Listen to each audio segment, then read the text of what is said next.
Биринчиден, Равшан мырза, сиз ар кайсы партияда секирип жүргөндө замандаш туруктуу позициясында өзүн өзү каржылап келген 2003-төн бери. Кыргызстандын тарыхы угуп туруңуз. Кыргызстандын тарыхында замандаштай бир дагы партия жок, структуралуу, системдүү жана мындай өзүнүн тууру бар.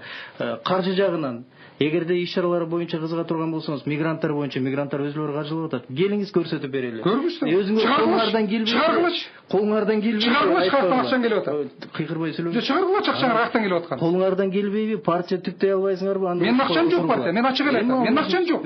Менин акчам жок. Вот сен иштеген эмес. Мен каяктан акча алып атасың? Кыйкырбай сүйлөңүздөр. Ана мындай кагаздар боюнча, Равшан мырза, антетиги площадь карап жана көктөр менен отурганда кыйкырыңыз, мага кыйкырбай.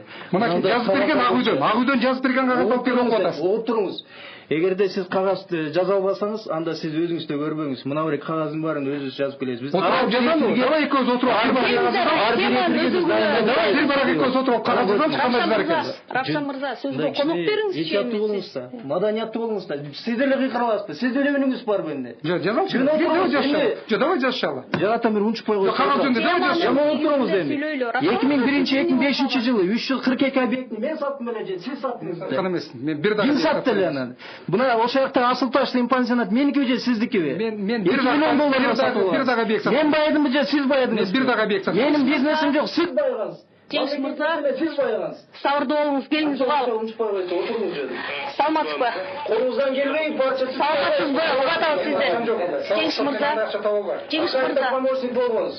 Кайрам акайым алдында жүргөнсүз. Жеңиш мырза, микрофонду өчүрсөңүз.